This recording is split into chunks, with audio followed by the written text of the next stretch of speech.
Morning, how is everybody today? So I've come back today to look again at our book page journal series. It got put on a little bit of a hold because I started looking at the tag challenge that was being organised by Tracy Fox and Andrea Allen, Artie Mays and Love Drunk Journals. But it's time to come back to our book page journal, and I thought today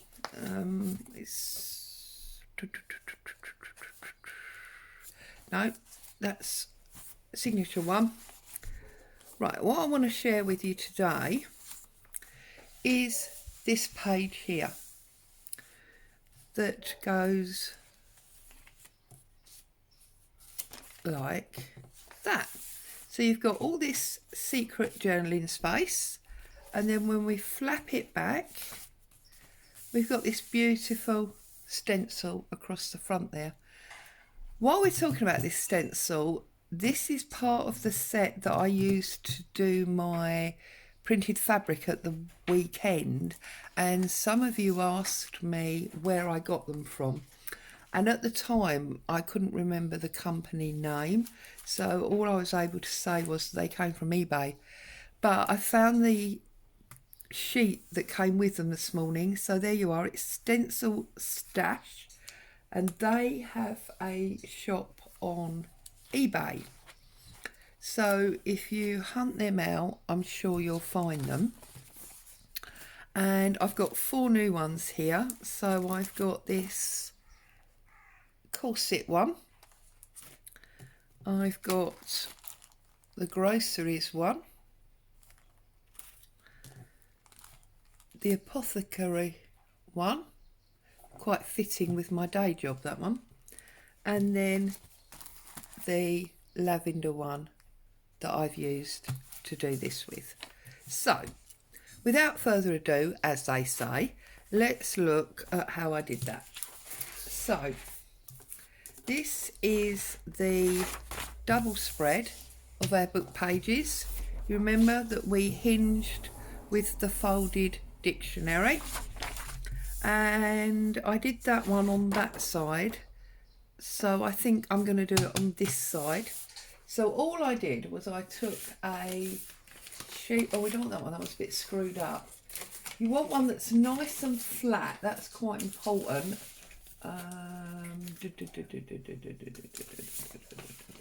There you go, this one's nice and flat.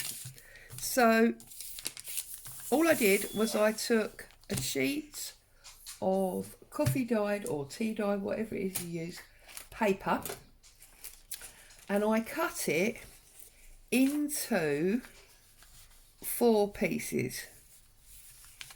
So I'm just using this as a rough guideline of what size I want it, and I'm just going to use my tear roller and bring it down there like that.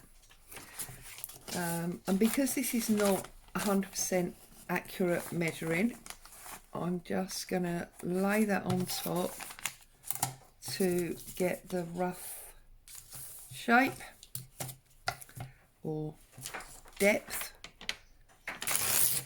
So there's 2.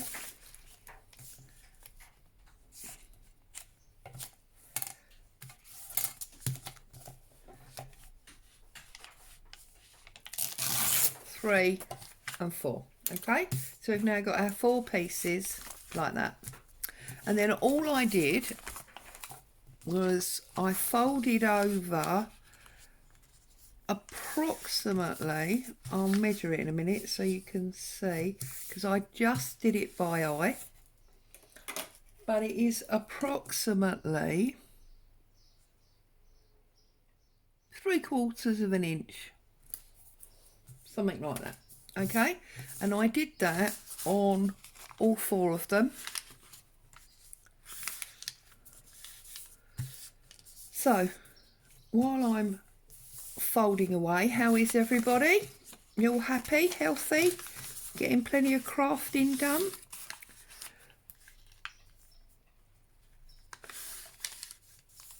I I found that now that the lockdown in the UK has eased a little bit, I'm finding a bit less time for crafting because I'm obviously busy at work. It's nice to be back at work and busy and mixing with the outside world, as it were, albeit in a whole new regime. Right, there we go. So now we've got our 4 pieces and they've all got their little fold over. So I'm going to bring in my journal page.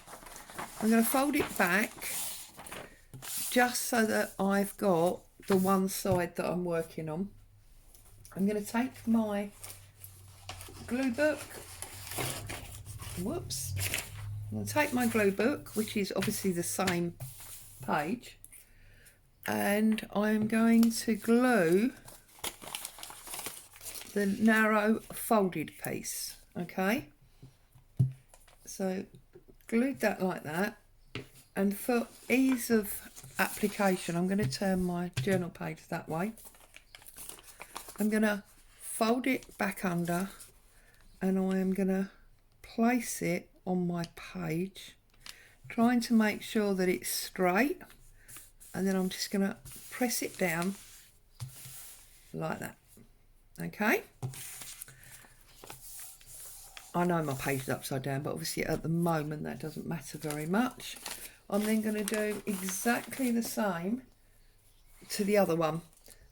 I'm going to put glue on the narrow folded area. I'm going to put that back. I'm going to fold this under because I want to try and see that we've got a good flap there. And can you see here at the moment it's a little bit too low, so I just need to put it up a little bit to make sure we got a nice straight line, and then I'm going to press that one down, open it up and press it down. Okay, so there's 2 of them done already. It's quite a quick little project, this one, but it's also a lot of fun. Well, I thought it was a lot of fun. I enjoyed doing it. So then again, I'm going to fold him back over, fold him over so I can make sure that I get a nice line and that he's straight and connects at the top and the bottom.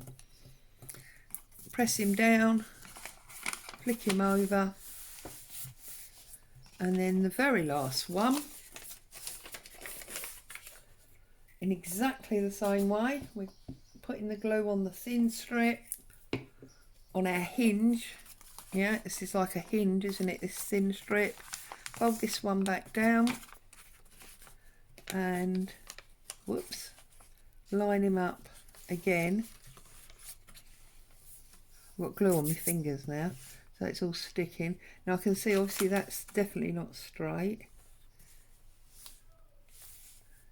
And now we're level at the top, and at the bottom we got a pretty even gap on the side.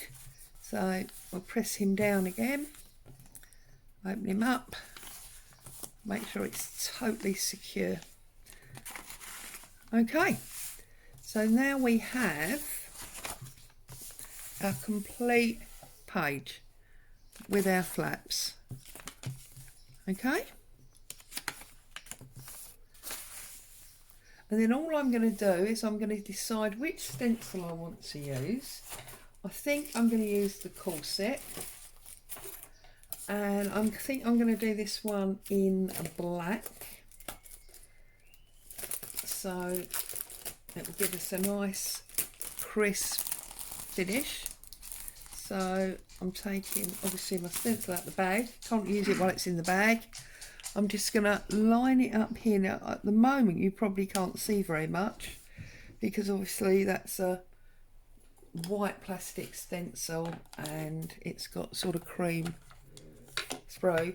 I'm taking my blending brush, and this is my black archival ink, and I'm just going to use circular motions. You can start to see it coming through now.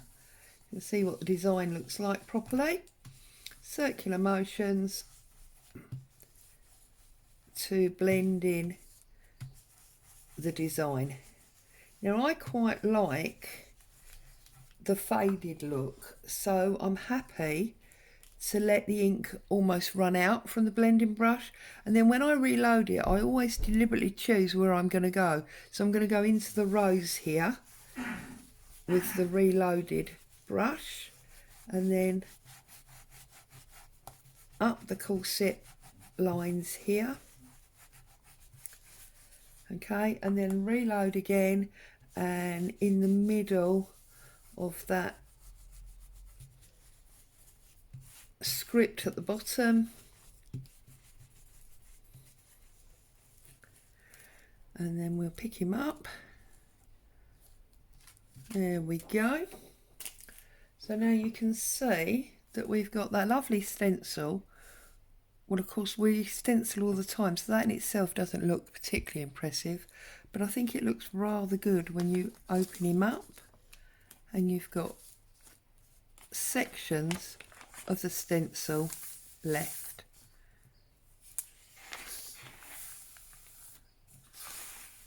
Ta-da! Now I didn't do it last time, but I think this time I'm going to actually stencil on the back as well, so that it goes backwards and forwards, a bit like those revolving signboards that you see sometimes in the street. So I'm going to open it all out the other way. I'm going to put my stencil back on, making sure that it's the right side of this hinge, and that we've got a little bit on the end one, the end section of our flap outs or flip outs. And I'm going to do it again, because then I think what's going to happen is we're going to see it obviously twice, aren't we? But we're going to see different bits on different areas of the flips, which I think will be a lot more interesting. You may think I'm absolutely balmy, and I'm sure, as I say in nearly every video, I'm not the first person to try this. I'm sure somebody has thought of it before. I'm not suggesting by any means that I've invented this, come up with something wonderful. It was just an idea that I had that I thought I'd share with you all. So there we go. So we've now got the stencil on that side as well. So when we flip it over, we can almost see it coming back the same way that it disappears. I think that's quite impressive. I'm quite pleased with that. I hope you enjoyed that. For those of you, oh, let's just get a little bit of extra glue under there. For some reason, that's not properly caught. There we go. Sorry. I hope you enjoyed that. As always, thank you for having me in your home today, spending time with me. For those of you that wanted to know and missed it at the front, the stencils came from Stencil Stash, and it does actually say down here www.stencilstash.co.uk, so that's their website. Thank you for joining me. Stay safe, stay happy. I'll see you all soon. Bye for now.